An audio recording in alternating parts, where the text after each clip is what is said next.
Bismillahirrahmanirrahim. Assalamualaikum warahmatullahi wabarakatuh, Ustadz. Nama Ana Hamzah dari Gresik. Mau tanya Ustadz berkaitan dengan riba. Ada orang A punya uang sebagai modal usaha. Ada orang B pengusaha butuh modal usaha. B pinjam uang sebagai modal usaha kepada orang A. Terjadi kesepakatan pinjam uang, ada bagi hasil tiap bulannya sama dengan 1% dari modal usaha. Pertanyaannya, apakah kesepakatan bagi hasil tiap bulannya 1% tersebut dari modal usaha termasuk riba? Bila termasuk riba, apa yang harus dilakukan A, pemilik modal, agar kesepakatannya tidak menyelisihi sunnah? Terima kasih, Ustaz. Yang Ana pahami, A orang kaya, punya modal. B pengusaha butuh modal. Betul. Kemudian dia pinjam. Bahasa pinjam di negeri kita terlalu rancu. Utang ya pinjam. Jadi pinjam ya pinjam. Pinjam dalam arti pinjam, itu ya pinjam. Utang juga pinjam. Oke lah. Lohir dari pertanyaan tadi itu adalah utang. Lohir dari pertanyaan tadi itu adalah utang. Tapi ada kerancuan di titik ada bagi hasil. Karena ada satu yang difahami sebelum menjiwai pertanyaan itu. Jadi A menyerahkan uang ke B. Ini sebelum kita jawab pertanyaan tadi ya.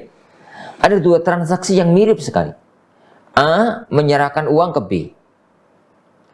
Sama B digunakan untuk usaha. Sama B digunakan untuk usaha. Penyerahan uang dari A ke B ini ada 3 kemungkinan. A menyerahkan uang ke B, lalu oleh si B digunakan untuk usaha. Penyerahan uang ini ada 3 kemungkinan. Kemungkinan yang pertama, hibah, hadiah. Kalau ini hibah atau hadiah, ya sudah selesai.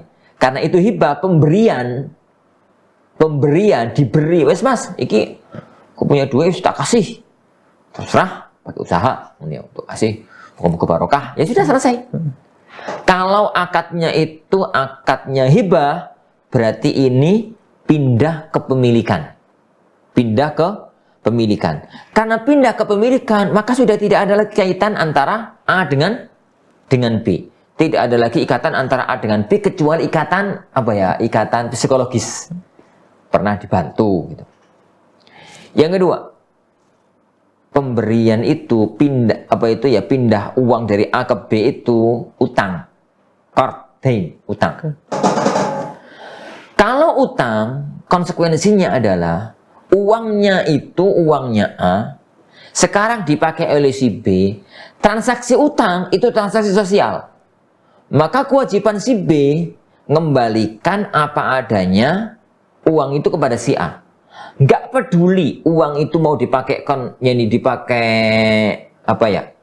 untuk sesuatu yang produktif atau untuk sesuatu yang tidak produktif. Pokoknya utang 10 juta balik 10 juta. Kalau dipakai untuk usaha, mau rugi mau untung, itu nggak ada urusan. Pokoknya 10 juta balik 10 juta. Dan tidak boleh ada bagi hasil. Karena ini akadnya utang. Yang ketiga, akadnya mudharabah. Jika akadnya itu mudharabah, maka yang terjadi itu adalah akad bagi hasil. Ini uang diserahkan untuk dipakai untuk usaha. Tatkala dipakai untuk usaha, maka terjadi transaksi. Ini dipakai untuk usaha, nanti ada bagi hasil.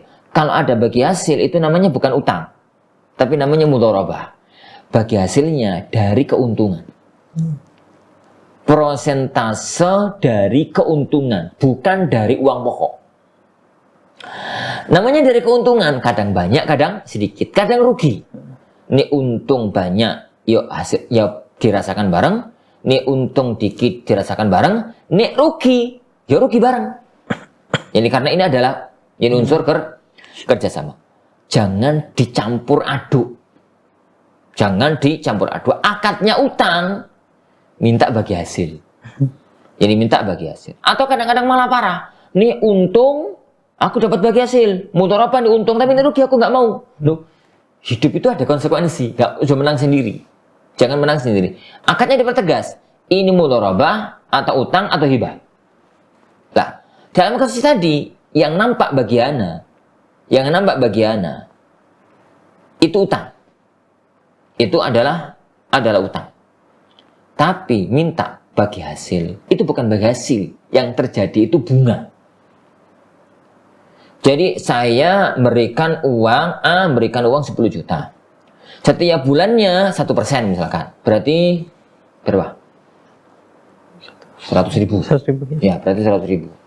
Satu bulannya 100.000. Kan dalam transaksi itu nggak ada peduli. Mau aset, yakni uang 10 juta itu ngembang banyak atau ngembang dikit atau rugi. Nggak punya peduli. Yang penting per bulan dia dapat 10 juta. 100.000. Dengan transaksi ini, maka jelas sekali karena itu transaksi ribawi. Jelas sekali karena itu transaksi ribawi. Itu bukan transaksi bagi hasil. Itu transaksi bunga. Ngutangi sekian, dapat riba sekian satu bulannya. Jadi satu bulannya. Lah, solusinya pertegas transaksi. Kalau transaksinya itu dipertegas, utang piutang, ya sudah. 10 juta diserahkan, kapan baliknya? 10 juta balik 10 juta. 10 juta balik 10 juta. Tidak ada sedikit pun yang didapatkan dari transaksi itu dari duniawi. Kalau ada dan itu ditransaksikan maka itu riba. Jadi sebagaimana kaidah yang kondang di kalangan para ulama dalam fikih muamalah, kullu qardhin jarra naf'an fahuwa riba. Semua utang piutang yang punya efek manfaat duniawi bagi yang menghutangi maka itu riba. Maka yaitu riba. Atau dipertegas, ini mudharabah. Kalau itu adalah mudharabah, maka jelas konsekuensinya. Ada bagi hasil.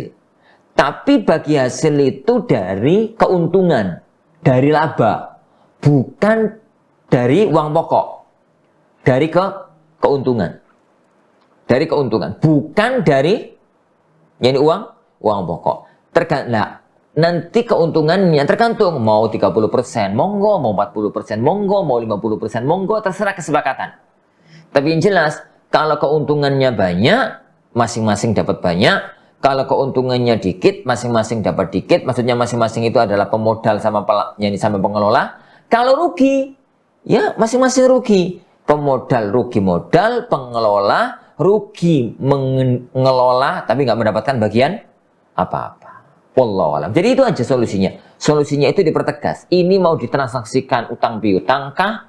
Atau ini mau ditransaksikan sebagai mudharabah. Dan masing-masing ada konsekuensinya. Jangan dicampur adukan antara utang piutang dengan mudharabah. Wallahu a'lam. Nah, baik Ustaz. Jadi lebih baik memang syirkah aja Ustaz ya kalau dengan antara pengusaha dengan. ya, kalau memang maunya itu adalah ada bagi hasilnya, mau nggak mau mudharabah. Syirkah itu atau mudharabah. Wallahu a'lam.